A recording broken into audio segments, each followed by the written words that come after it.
በኤችአይቪ በሽታ እንደተጠቃች ያን ደግሞ ያመጣባት አባቴ እንደሆነ ነገረኝ። እንደሞትኩ ተነገረኝ ማለት ነው ባጭሩ። ባንቺ ድርሻ ላይ ውሳኔ ተሰጥቶበታል? አዎ የወንድ እጅ መጥፎ እንደሆነ ነገር ነው በቃ ስትነግረኝ ከደረሰባት ነው ሆነሳ። አዎ ከደረሰበት ነገር አንፃር ወንድሞችሽ ቀጥረውት ነው ይላኩት ማለት በመልካም ጎኑ አንቺን ሊያሳስቱሽ ነው ያለ እየመጣ ግን እሱም የራሱን ስራ ነበር የሚሰራው። የራሱን ስራ ነበር ሰርቶ የሚሄደው እሱም።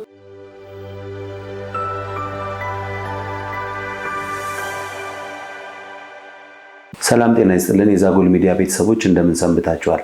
የዛጎል ሚዲያ የተለያዩ ማህበራዊ ቤተሰባዊ ጉዳዮች የምናቀርብበት የዩቲዩብ ቻናል ነው።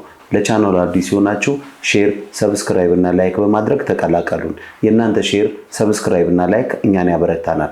በዚህ ሚዲያ እንዲቀርብላችሁ የምትፈልጉት ታሪክ ያላችሁ ቤተሰባዊ ሌሎች ጉዳዮችም ሊሆኑ ይችላሉ ከስር በመናስቀምጥላችሁ ስልክ ቁጥር ታገኙናላችሁ። እንደተለመደው ዛሬ አንዲት ባለ ታሪክ እዚህ ስቱዲዮአችን ተገኝታለች። ባለ ታሪካችን ወደኛ ያመጣትን ታሪክና ስለራሷም ያሉትን ነገሮች ከራሷ አንደበት እንሰማለን። እንኳን ደህና መጣሽ ባለ ታሪካችን። እንኳን ደህና ቆያችሁ። እስኪ ራስሽን ለኔም ለተመልካቾችም አስተዋውቂልኝ። እሺ ስሜ በጸሎት አበበ እባላለሁ። በጸሎትሽ ዛሬ ወደኛ ያመጣሽ ታሪክ ምንድነው? ዛሬ ወደ እናንተ ሚዲያ የመጣውበት ዋነኛ ሐሳብ በቤተሰቦቼ የደረሰብኝን ግፍ ለተመልካቾቻችሁ ለማሰማትና እንደው ሐሳብ እንዲሰጡኝ ነው፣ ይፍረዱኝ ለማለት ነው። ቢያስተምርም እስኪ ከዛ በፊት ግን እድገትሽ፣ ውልደትሽ፣ የትምህርትሽ፣ የቤተሰብሽ ሁኔታ ምን ይመስላል? የመታራ ልጅ ነው። መታራ ነው ተወልጄ ያደግኩት። ምኖረውም ከእናቴ ጋር ነበረ። እናቴ በጣም ማስተዋይ ሴት ነች፣ እኔን የምታግዘኝ ሴት ነች፣ እናት ነች። ከእናትም በላይ ለኔ ጓደኛ ሁሉ ነገር ነበረች። በትምህርት የምትደግፈኝ እሷ ነች። ቤት ውስጥ እንኳን በቃ ስራ ምናምን ጫና ታበዛብኝ፣ ምክንያቱም ትምህርት ላይ ትኩረት እንዳደረግ ማለት ነው በሰዓቱ። እና ከእናቴ ጋር ያለኝ ቁርኝት እንደዛ ነው።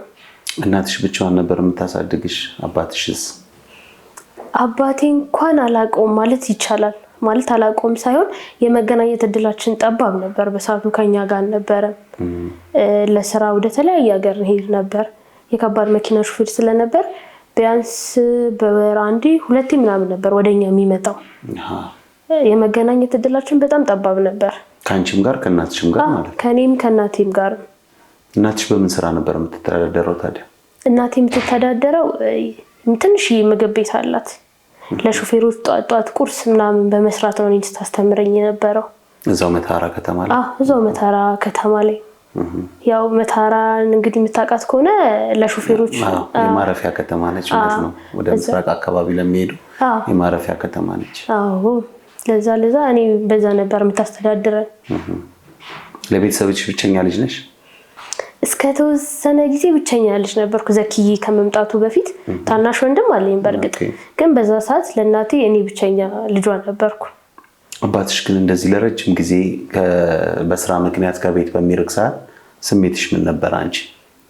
ለኔ በጣም ትልቅ ተጽዕኖ ነበር። ልጅነትም ስላለ ይሁን አላውቅም፣ ብቻ ግን በሰዓቱ በጣም ትልቅ እኔ ላይ ከኔም አልፎ ደግሞ እናቴ ላይ ተጽዕኖ ፈጥር ነበር። ማለት ልጅ ነኝ።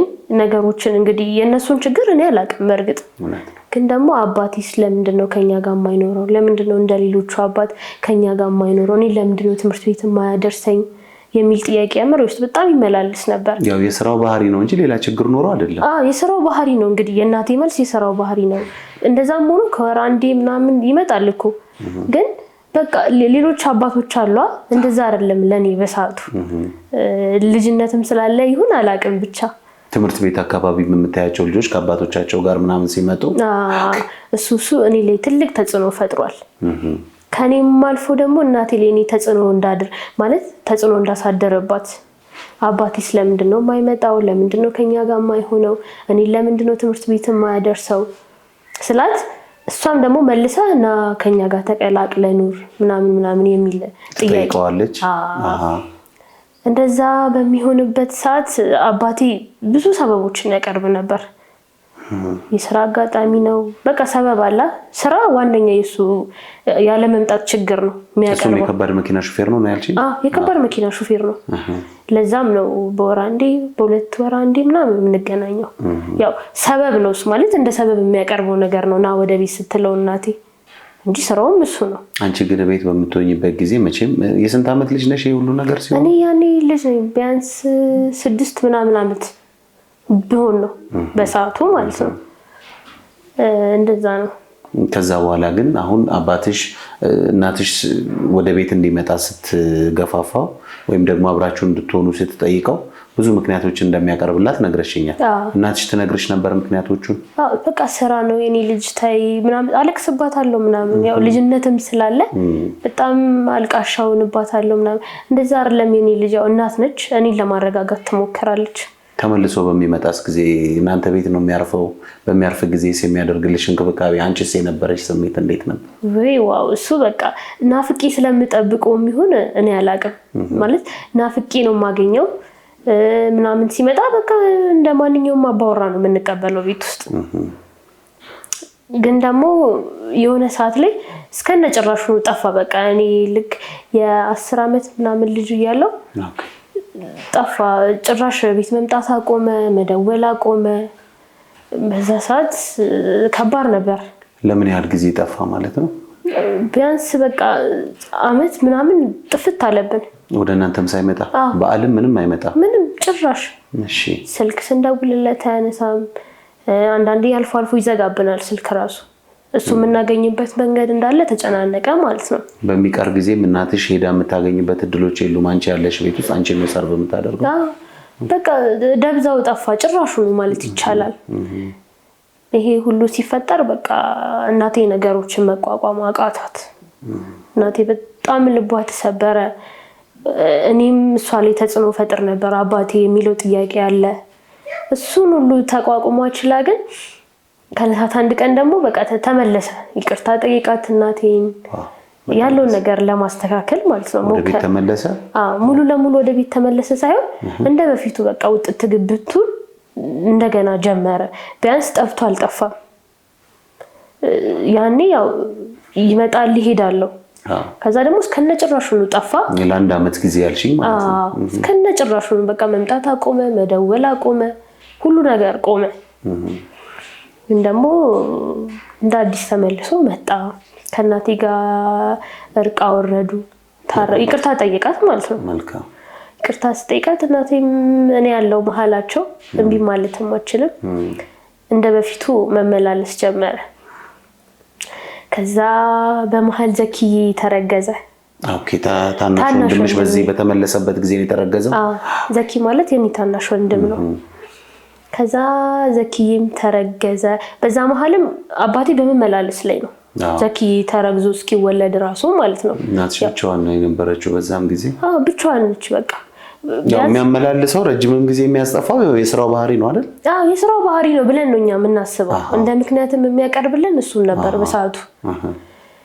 ዘኪም ተረገዘ። ያው የሚያስፈልጋትን ነገር ያደርግላታል። በእርግጥ ስራ ማቆማለች። እቺም ወልዳ ራሱና ይከብዳል። አንቺም ትንሽ ልጅ ነሽ። ቤት ውስጥ ከማገዝ በላይ የተለየ ነገር ልታደርጊያች? ምንም ማላረግላት አልችልም። እሷን ከመከባከብ ውጪ በምችለው ነገር ማለት ነው። እሺ። ከዛ ግን አዲስ ዜና ሰማን። አዲስ ዜና ሰማን ስለ አባቴ ሌላ 3 ልጆች እንዳሉት፣ ሌላ ቦታ ሚስት እንዳሉት ሰማን። ያ ጊዜ በጣም ለኛ ከባድ ጊዜ ነበር። እናትሽ ጋር ለረጅም ጊዜም ሲራራቅ በስራው ምክንያት ብቻ ሳይሆን ሌላም ቤተሰብ ስላለው ነው እያልሽኝ ነው? ይሄንን ነገር ሰማንኛ። በጣም እናቴ እንግዲህ አስበው ዘኪ ገና ያኔ 1 አመት ልጅ ነበር። ልክ ዘኪ ትንሽ አድጎ 1 አመት ሲሞላው ነው ይሄን ወሬ ሰማነው እኛ። ሌላ ሚስት እንዳለችው፣ ሌላ 3 ልጆች እንዳሉት። በአንቺ እድሜ ልክ ግን እናትሽ ስለዚህ ጉዳይ ምንም መረጃ የላትም? በፍጹም በስህተት እንኳን እንደዚህ ነገር አላሰብንም። በቃ እናቴ በምን አጋጣሚ ሰማች እናትሽ ይሄንን ታሪክ? ያው ዘመድ አዝማድ ማውራት ጀመረ። የአካባቢው ሰው ያው እንግዲህ ሹፌሮች አሉ እኛ ጋር ከስተመር የሆኑ ሩቅ ሀገር የሚሰሩ የሱ ጓደኞች ይሄንን ኢንፎርሜሽን ይዘው የመጡት እነሱ ናቸው። ባለትዳርና የ3 ልጆች አባት እንደሆነ? ሌላ ቦታ 3 ልጆች እንዳሉትና ሌላ ሚስት እንዳለችው ማለት ነው። እሺ። እንግዲህ ታውቀዋለህ ስሜቱን። እሷ የምትቀመጠው ኑሬ ባሌ ትዳሬ ብላ ነው። እናቴ በጣም ልቧ ተሰበረ። እንግዲህ በዚህ ሁኔታ ነው እኛ ወደ አዲስ አበባ የመጣ ነው እኔና ዘኪዬን ይዛ ማለት ነው። በዚሁ በቃ በጣም ብዙ ነገሮች ተበላሹ። ከሰው ራቀች። እንግዲህ የምታውቀው ከሆነ እንደዚህ አይነት ወሬ ሲሰማ ሰው ራሱ የሆነ መጠቋቆሚያ ነው የሚያደርገው። መጠቋቆሚያ ያደርግሻል። የነበርሽበት ማህበረሰባችንም ለእንደዚህ አይነት ነገር ክፍት ስለሆነ በጣም ቅርብ ስለሆነ እናቴ በቃ ይሄን ሁሉ ነገር መቋቋም አልቻለችም። አዲስ አበባ የት መጣችሁ? ቤተሰብ ነበራት እዚህ? እንግዲህ አዲስ አበባ ውስጥ አለኝ የምንለው ሰው በሳቱ አጎቴ ብቻ ነበረ፣ የእናቴ ወንድም ማለት ነው። እንግዲህ አዲስ አበባ የምናውቀው እሱን ነው፣ ማንንም አናውቅም። ያ ስሜት አለ። መጣን አዲስ አበባ ውስጥ። እናቴ በጣም ጠንካራ ሴት ነች እንዳልኩ። እኔን እየሰራች ማስተማር ጀመረች። በቃ ህይወት ቀጠለ ማለት ነው። ግን እንደዛም ሆኖ አባቴ ይደውላል፣ ይቅርታ በተደጋጋሚ ይጠይቃታል። አሁን ትዳሩ ከታወቀም በኋላ እሺ። ግን እናቴ የሱን ይቅርታ ለመቀበል ፈጽሞ አልተስማማችም ነበር። አይዞሽ። ስሜቱ ከባድ ነው ማለት ይጠበቃል። በቃ ይሆናል ብለን ያላሰብነው ነገር ነው። የምናውቀው አባትነት አለ፣ እኔ ጋር የማውቀው አባትነት አለ። የኔ አባት ሌላ ቦታም ይሄን ስሜት ይዞ እንደሚኖር እኔ አላውቅም ነበር። ታቂማ በዛ ላይ ልጅነቱም አለ። እሱ ተደማምሮ እኔ እንጃ። ከዛ እንደነገርኩ ወደ አዲስ አበባ መጣን። ደግሞ በጣም ትመክረኝ ነበር። በቃ ከወንድ ምንም እንዳትጠብቂ፣ ራስሽ ሰርተሽ መኖርን ልመጂ፣ የወንድ ልጅ እንዳልጠበቀ የወንድ ልጅ መጥፎ እንደሆነ ነገር ነው በቃ ስትነግረኝ ከደረሰበት ነገር አንፃር መጥፎ ነገሮችን እንዳሳለፈች በቃ በብዙ ነገር እኔ እንትን ትለኝ ነበር። አዲስ አበባ ህይወት እንዴት ቀጠለ ከዛ በኋላ? አዲስ አበባ ህይወት በጣም ከባድ ነው። እንግዲህ እንደምታውቀውም አዲስ አበባ ውስጥ እንኳን ማታውቀው ሰው ኖሮ እንግዲህ የምናውቀው ነገር ያለው አጎቴም ብቻ ነው። እንደዛም ሆኖ ግን ህይወት በጣም ለኛ ከባድ ነበረች። ነገሮች እስኪመቻቹ፣ እናቴ ስራ እስክታገኝ፣ ለኔ ነገሮች እስኪመቻቹ ከትምህርት አንፃር ከኢኮኖሚ አንፃር፣ ምክንያቱም ያላትን ነገር ሁሉ እዛው ነው ትታው የመጣችው። ከዛ ህይወት ቀጠለ እንግዲህ እንደምንም እኔም እያልኩ 12ኛ ክፍል ደረስኩ። ያው እኔ እየተማርኩ እሷ እየሰራች ማለት ነው። ግን ደግሞ እንደዛም ሆኖ በመሃል እናቴ ታመመችብኝ። ልክ እኔ 12ኛ ክፍል ግማሽ አካባቢ ስደርስ እናቴ በጣም መታመም ጀመረች። እኔም በዛ ምክንያት ክላስ መቅጣት ጀመርኩ። እንግዲህ ዘኪም ልጅ ነው፣ ምንም የሚያውቀው ነገር የለም በሰዓቱ። ቢያንስ እኔ ደርሼላታለሁ፣ የሆነ ነገር ሰርቼ እሷን ማብላት እችል ነበር። ለዛ ስለ እኔም ክላስ ምናምን መቅረት ጀመርኩ። እሷም ትምህርትሽ እንድትገፊ ነበር የምትጠይቀው? የእሷ ዋነኛ ፍላጎት እኔን አስተምራ ከግብ ማድረስ ነበር። እኔ በቃ ሰው እንደሆንላት ነበር የእሷ ፍላጎት በሰዓቱ። ይሁንና ግን ከዕለታት አንድ ቀን እናቴን አጣኋት። አይዞሽ ተመልካቾቻችን፣ ታሪኩን እንመለስበታለን። ባለታሪካችን እስከምትረጋጋ ድረስ ይህ ዛጎል ሚዲያ ነው። ዛጎል ሚዲያ የተለያዩ ቤተሰባዊ ጉዳዮች የሚቀርቡበት የዩቲዩብ ቻናል ነው። ለቻናሉ አዲስ የሆናችሁ ሰብስክራይብ ማድረግ ትችላላችሁ። በዚህ ፕሮግራም የሚቀርብ ታሪክ ያላችሁ ተመልካቾቻችንም ከስር በምናስቀምጠው ስልክ ቁጥር ልታገኙን ትችላላችሁ። አይዞሽ። እናትሽ ብዙ ከታመመች ነው በኋላ ነው ያረፈችው? እናቴ ቢያንስ ወደ 2 ወር አካባቢ ገደማ ታማብኛለች። ድንገት ሳላስበው ነው ከእጄ ያመለጠችው። ህመሟ የሚታወቅ ነገር ነበረው? ህመሟ በሰዓቱ ምንም የሚታወቅ ነገር አልነበረውም። በቃ አመመኝ ነው፣ ከዛሬ ነገ አመመኝ ነው። ቀላል በሽታ ነው የመሰለን እኛ በሰዓቱ። ጸበል ሃይማኖታዊ ጉዳዮችን ነበር ስናረግላት የነበረው። የሷን ፍላጎት ይሄ ነበር። ቢያንስ ወደ ሆስፒታል እንኳን ለመሄድ ፍቃደኛ ነበረች። እናቴ ሐኪም ቤት እንሂድ ስላት አይ ልጅ ደህና ነኝ ነው የሷ መልስ።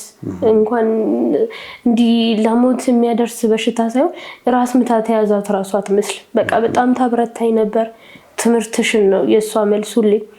እሷን ለማስታመም እንኳን ስቀር አረ ትምህርትሽን፣ እኔ ጤነኛ ነኝ እኮ ምንም አልሆንኩም፣ ራሴን ብቻ አሞኝ ነው የሷ መልስ። ግን ሳላስበው እናቴ አመለጠችብኝ። እናትሽ ነፍስ ይማር። እዛው አጎትሽ ቤት እያላችሁ ማለት ነው? አዎ ይሄ ሁሉ ሲሆን አጎቴም ነበረ። በርግጥ ግን ደግሞ እንደነገርኩ እሱም ብዙ ኢንካም የለውም ማለት አዲስ አበባ ውስጥ ያው ህይወት ከባድ ነች። እንደዛ ሆኖ ትንሽ ተረጋጋው። በቃ ነገሮችን ማስቀጠል እንዳለብኝ ተረዳው። ትምህርቴ ላይ ትኩረት እንዳለብኝ ተረዳው። 12ኛ ክፍል ነበርሽ በዛ ዘመን?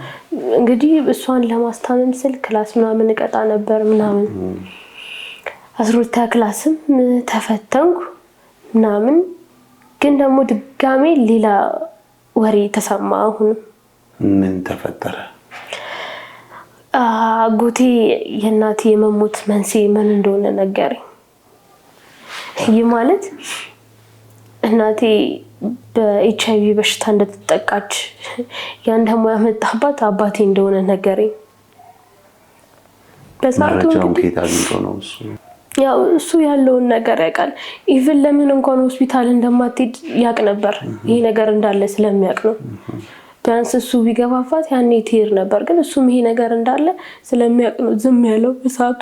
ግን እኮ ኤችአይቪ በሽተኞች አሁን ባለው ሁኔታ በሚሰጣቸው መድኃኒት ራሳቸውን ሰርቫይቭ እያደረጉ ከማህበረሰቡ ጋር የሚኖሩባቸው እድሎች አሉ። እናትሽ በአንዴ ተስፋ ልትቆርጥ ያደረጋት ነገር እሷም ስለምታውቀው ነበር ማለት ነው? አዎ ለካ እሷ አባቴን ያልተቀበለችበት ምክንያት ይሄ ነበር። ታውቅ ነበር አባቴ በእንደዚህ ነገር እንደተጠቃ። ለዛም ነው መድኃኒትም መውሰድ ያልፈለገችው እንጂ በደሟ እንዳለ ታውቅ ነበር። ለረጅም ጊዜ ማለት ነው? አዎ። በዚህ መሀል ሆኖ ታዲያ ታናሽ ወንድምሽ እንደነገርሽኝ በኋላ ነው የተረገዘው። በሽታው ወደ ሱስ የተላለፈበት እድል የለም? ለኛ እንዳይተላለፍ ለኛ መድኃኒት እየተሰጠን ነበር። ለልጆች እንዳይተላለፍ የሚሰጥ መድኃኒት አለ አይደል? አንቺ መወለድን በፊት ይሄን ነገር ያውቁታል ማለት ነው? አዎ። ለዛ ነው እናቴ አባቴ መቀበል ሙሉ ለሙሉ ያቃታት። በጣም ያሳዝናል። እሺ ወንድምሽ ደህና ነው? ወንድሜም ቫይረሱ በደማችን እንደማይገኝ አጥብቆ ነገረኝ አጎቴ። እና እንግዲህ ስሜቱ ከባድ ነው። እናትም ማጣት አለ፣ ለዘመናት የአባቴ ፍቅር አለ። እናቴ አሁን ላይ የለችም። እሱ ተደማምሮ በቃ ጭንቅላቴ ዞረብኝ፣ ራሴን አጣሁት። እዚህ ጋር ግን እስኪ እንደው አንዳንድ ጥያቄዎች ልጠይቅሽና አባትሽ የእናትሽን መሞት በምን ሁኔታ ውስጥ ሰማ? ለቅሶዋስ ላይ ተገኝቷል ወይ? ኢቭን እንደታመመች እንኳን ለጓደኞቹ ደውዬ እንዲነግሩት ተናግሬያለሁ። የምታውቂያቸው ጓደኞቹ ነበሩ? ስልክ አድራሻ ነበራችሁ? በሰዓቱ ስልክ ነበረኝ የጓደኞቹ ማለት ነው። እና ለአንዱ ጓደኛው ደውዬ ነገርኩት ምናምን። እሺ ምናምን እሱ አጽናናን በሰዓቱ። እንደዛም ሆኖ ግን አባቴ ታማ እንኳን ሊጠይቃት ፈቃደኛ አልነበረም።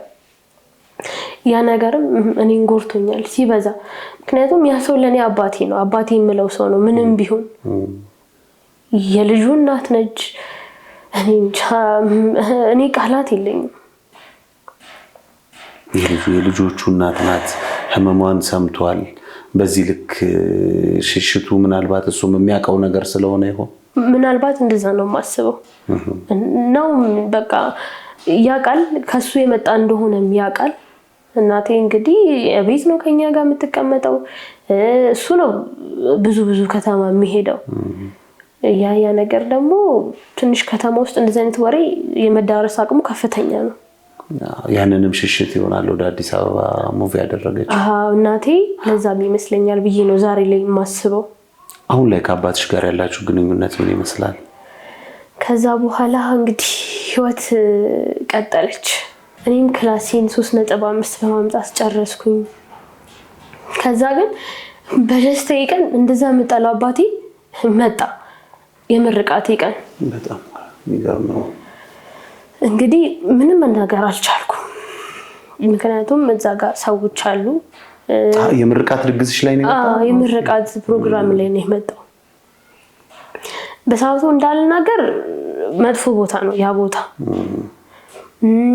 ሰዎች አሉ ምናምን ራስን ማሳጣት ነው የሚሆነው ራሱ ብናገር። በሰዓቱ ምንም አልተናገርኩም። ቢከፋኝም ብናደድም የእናቴ ማጣት ቢያንጨረጭረኝም ዝም ነው ያልኩት። ምንም የተናገርኩት ነገር የለም። ከዛ ምርቃቴ ሆነ። ተለያየን ማለት በቃ አላ በሰዓቱ የውሸት ሳቅ ሰው ፊት እሱን ነበር ሳሳይ ነበረው። እሱም ፕሮግራም አለቀ በሰላም ወደ የቤታችን ገባን። ከዛ በኋላ ግን አባቴ ለኔ መላልሶ መደወል ጀመረ እና እነሱን ነው ተዋወቂ ወንድምሽም ይተዋወቃቸው ዘኪዬ ማለት ነው። ከዛ ከባለቤቱ ከወለዳቸው ወንድምና እህቶችሽ ጋር ተዋወቁ አለሽ? የተዋወቁ ጥያቄ ማቅረብ ጀመረ። ለትንሽ ጊዜ ፍቃደኛ አልነበርኩም። የሆነ ብስለትም ይቀረኝ ነበር በሰዓቱ። ለነሱ የሆነ ጥሩ አመለካከት አልነበረኝም ለሱ ልጆች ማለት ነው። ዛሬ ላይ ወንድሞችሽ ናቸው ሚለኝ እሱ አባቴ። ከዛ በቃ እየከፋኝም ቢሆን እነሱ መተዋወቅን መረጥኩኝ። ተዋወቃችሁ? የተዋወቃችሁ ቤቱ ይዞሽ ሄደ ወይስ ውጪ ተገናኛችሁ? ቤተሰቦቹ ጋር ይዞኝ ሄደ። ቤተሰቦቹ ሚንስ የሱ ሚስት ያለችበት ጋር። ባለቤቱ አለች? እስከዛ አለች፣ ልጆቹም አሉ፣ ባለቤቱም አለች። እናንተ ከውጪ መወለዳችሁን ታውቃለች? ታውቃለች። መቼም ስንሄድ ነግሯት ነው የሚያስታውቀን። የምታውቀው ነገር ይኖራል። የምታውቀው ነገር ቢኖር ነው እኛን ለመታወቅ ፈቃደኛ የሆነችው ብዬ አስባለሁ። ተዋወቅናት። አሁንም ህይወት ቀጠለ። እንግዲህ ያው ሙሉ ፈቃደኛ ሆኜ አይደለም የተዋወቅኳቸው። ጥላቻ አለኝ እንዳልኩ። እነሱ ምንም የሚያውቁት ነገር የለም በእርግጥ ግን ደግሞ የሆነ የአባቴ ጥፋት እንደሆነ እያወቁም ለነሱ ጥሩ አመለካከት አልነበረ። ልጆቹ ግን ካንቺ እድሜ የሚበልጡ ናቸው የሚያንሱ ናቸው? ይበልጣሉ ከኔ። ትልልቆች ናቸው። በመሃል ነው ማለት ነው አንቺ የተወለድሽው? እኔ ያው የነሱ ቢያንስ ታናሽ ሆናለሁ። ከዛ ህይወት ቀጠለ። እንግዲህ አሁንም ዘኪዬም እያደገ መጣ። እኔም ስራ ተቀጥሬ መስራት ጀመርኩ። በጣም ደስ ይላል። ከዛ እንግዲህ ስልክ ተደወለልኝ። አባቴ እንደታመመ ተነገረኝ። በጸና ታሞ እንዳለ ተነገረኝ። ሄድኩኝ አየሁት ምናምን። ዘኪዬንም ይዤው ነበር የሄድኩት። ያው ጥሩ ሁኔታ ላይ አልነበረም በሰዓቱ ማለት ነው። አብረነው ውለን ምናምን ወደ ቤት ተመለስን። ወደ ቤት እየተመለስን በመሃል ድጋሚ ከዛው ቤት ስልክ ተደወለልኝ። አይተሽው ተመለሽ? አይቼው ታሟል ተብሎ ነበር በፊት ተደወለልኝ። ከዛ እንግዲህ አባት ነው ምንም ቢሆን ሄጄ አየሁት። ሄጄ በማይበት ሰዓት ጥሩ ሁኔታ ላይ አልነበረም አባትሽ። ታሙ ነበር፣ በጸና ታሙ ነበር። ከዛ አይቼው ስመለስ ድጋሚ ስልክ ተደወለልኝ። ድጋሚ ደግሞ እሱን ለማየት ወደዛ ቦታ ተመለስኩ። መልካም። ምን ተፈጥሮ ነው? ወደዛ ስመለስ ቄሶች ነበሩ። የሆነ እንዴ ምን ተፈጥሮ ነው እስክል ድረስ በጣም ሰዎች ተሰብስበው ነበር። ለካ አባቴ ለኔ መናዘዝ የፈለገው ነገር ነበረ። በሰዓቱ ህይወቱ ልታልፍ እንደተቃረበች ገብቶታል። ልጅ ላርፍ ነው፣ እኔ ጊዜ የለኝም፣ ኑዛዜ ተቀበይኛል። ከዛ ለኔ ተናዘዘልኝ። ኮንዶሚኒየም ቤት ነበረው፣ እኛ እናቅም ነበር። እሱን ራሱ ጋራጅ ነበረው። ጋራጅ እና ትንሽዬ ገንዘብ ኮንዶሚኒየም ለኔ ተናዘዘልኝ ማለት ነው።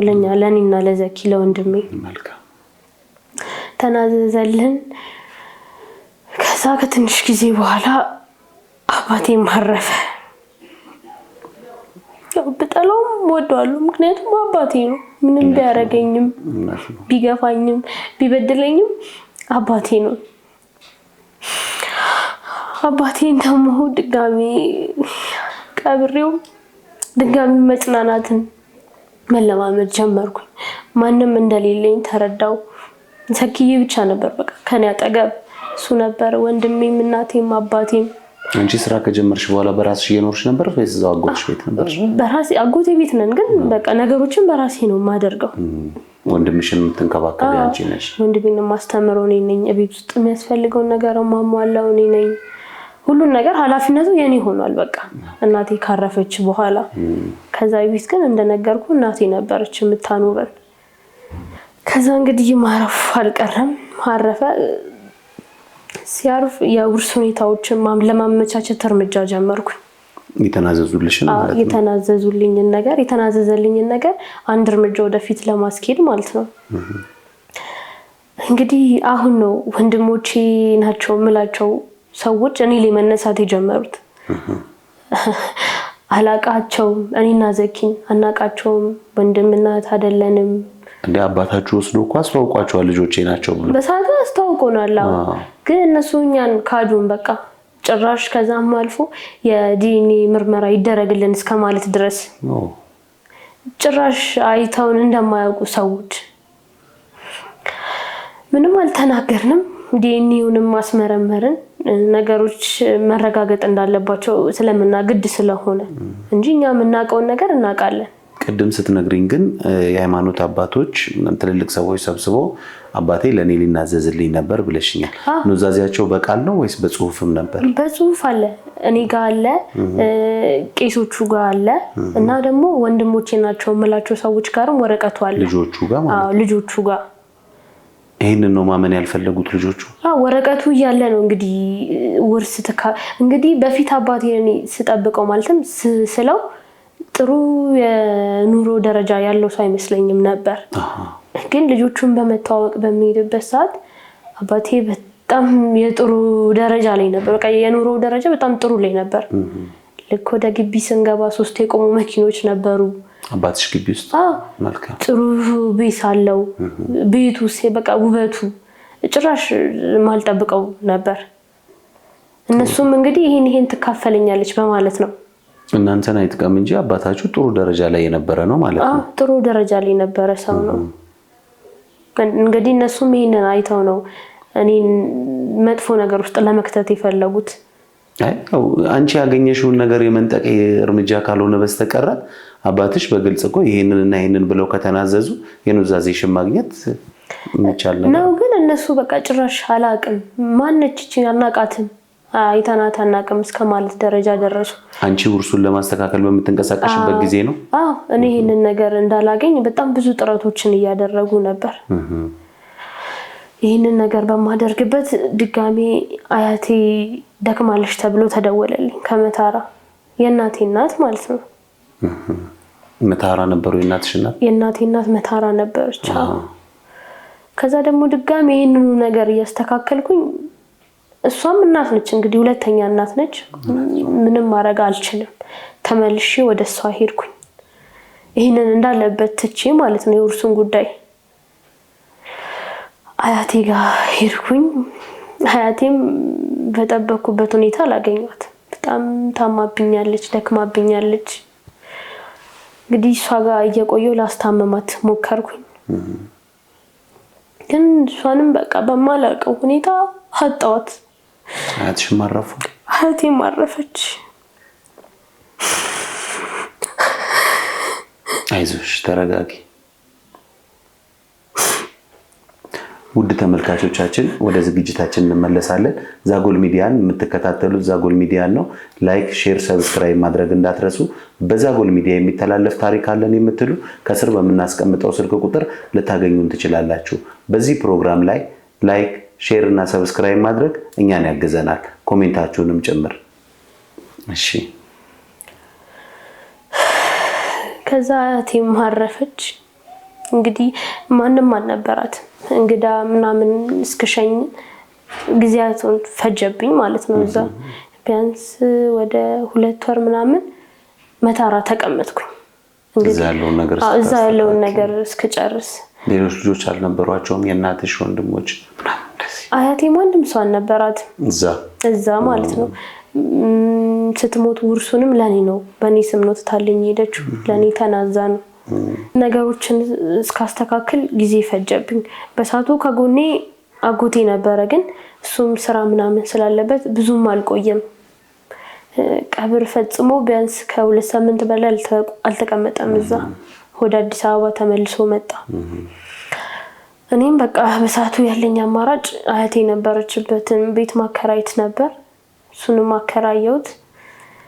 ተመልሼ ደግሞ የነበረኝን ጉዳይ ለማስፈጸም ወደ አዲስ አበባ ተመልሼ መጣሁ። ተመልሼ ስመጣ ግን ጭራሽ ያልጠበኩት ነገር ነው በቃ ሆኖ የጠበቀኝ። ምን ተፈጠረ?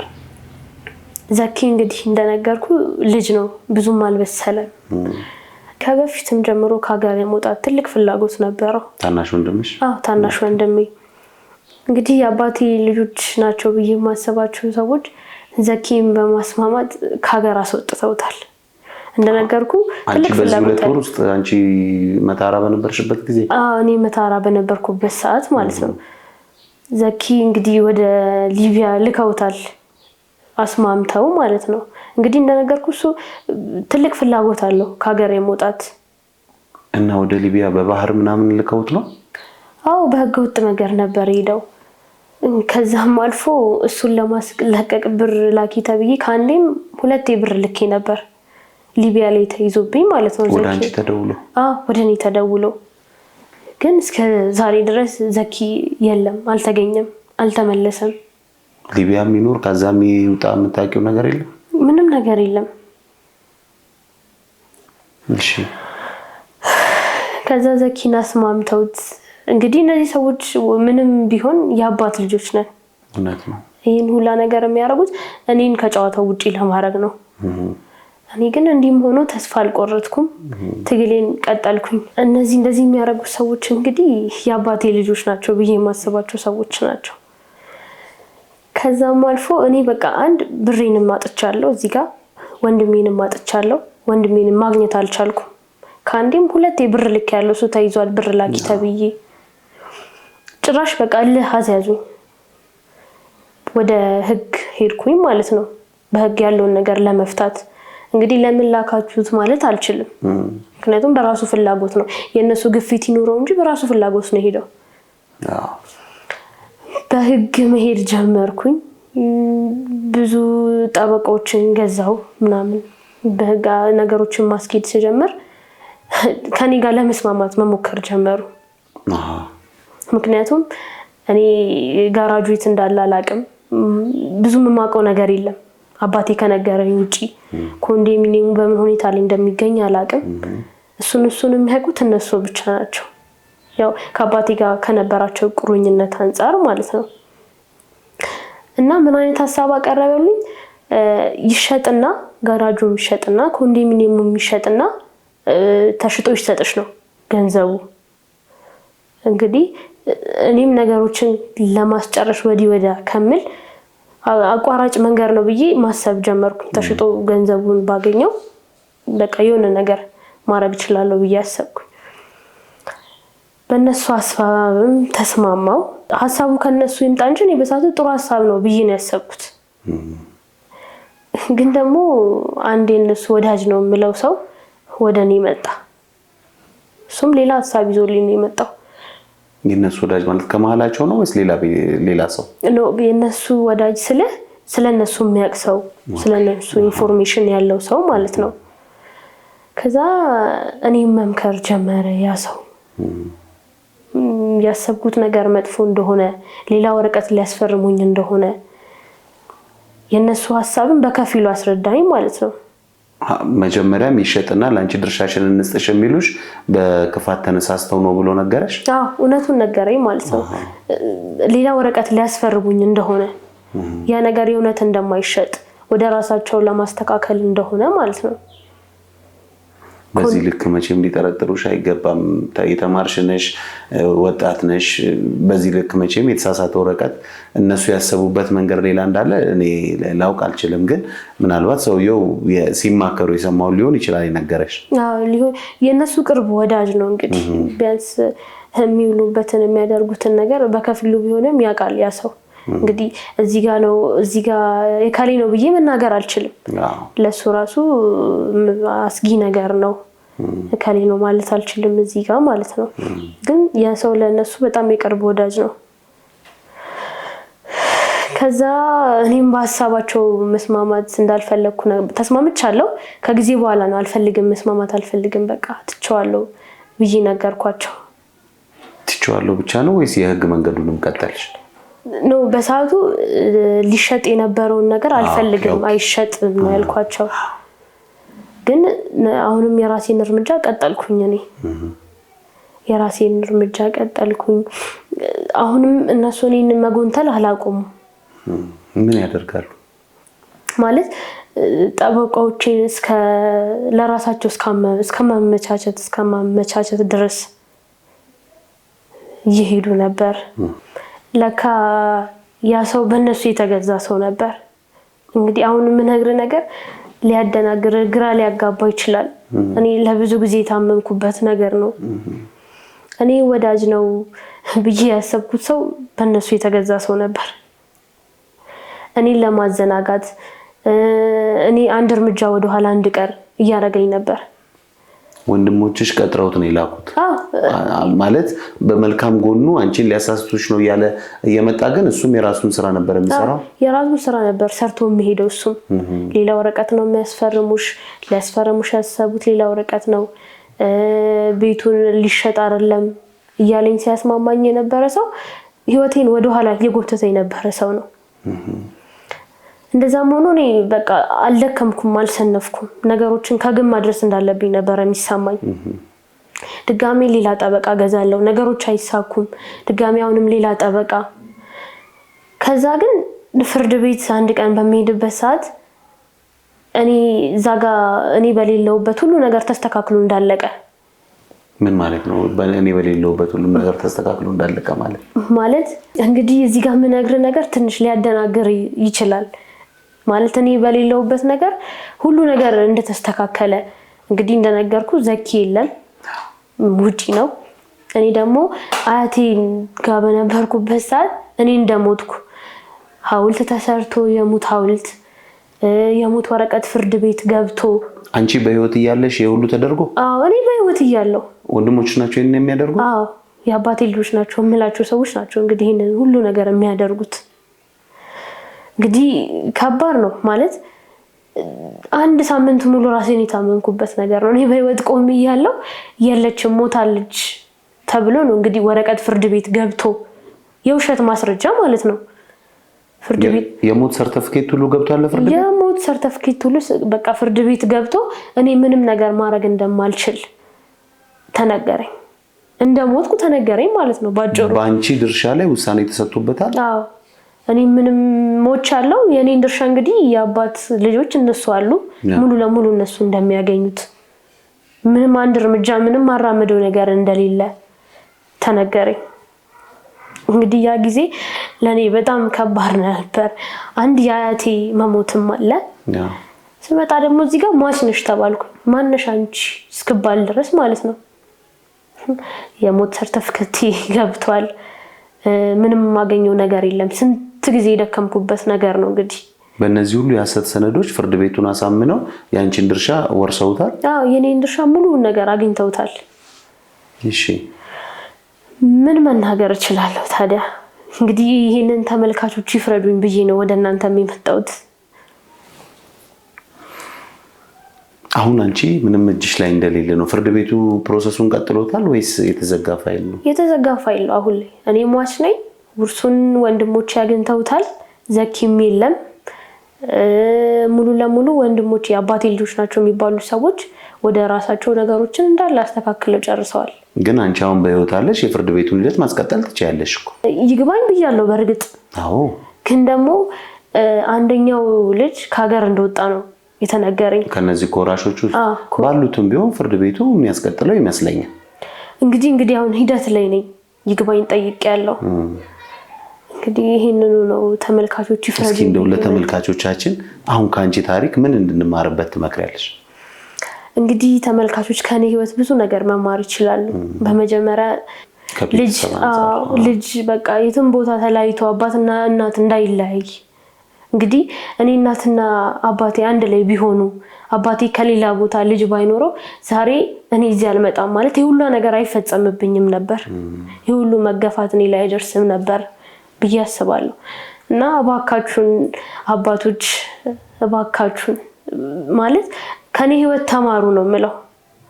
እንግዲህ ነገ ላይ ይሄ ሁሉ ነገር እንደሚደርስ አስተውላችሁ ዛሬ ላይ የምታረጉትን ነገር ነገ ይሄ እንዲፈጠር እንድታስተውሉ ብዬ ነው እንግዲህ ለተመልካቾች መልእክት ማስተላለፍ የምፈልገው። በጣም እናመሰግናለን። እንግዲህ ተከታታዮቻችን ባለታሪካችን ከዚህ እንደሰማችሁት ብዙ ነገሮቿን ነግራናለች።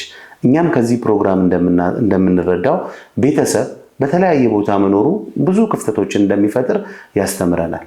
ነገር ግን የነበረንን ማህበረሰባዊ ፍቅር፣ ማህበረሰባዊ መተሳሰብ፣ መዋለድን ሁሉ በዘነጋ መልኩ በህይወት ያለችን ልጅ በህይወት የለችም ብሎ ሐውልት አሰርቶ የሞት ሰርተፍኬት አዘጋጅቶ ውርስ እስከ መውረስ ድረስ የሚያደርስ ጭካኔ ላይ መድረሳችን በጣም አሳዛኝ ነገር ነው።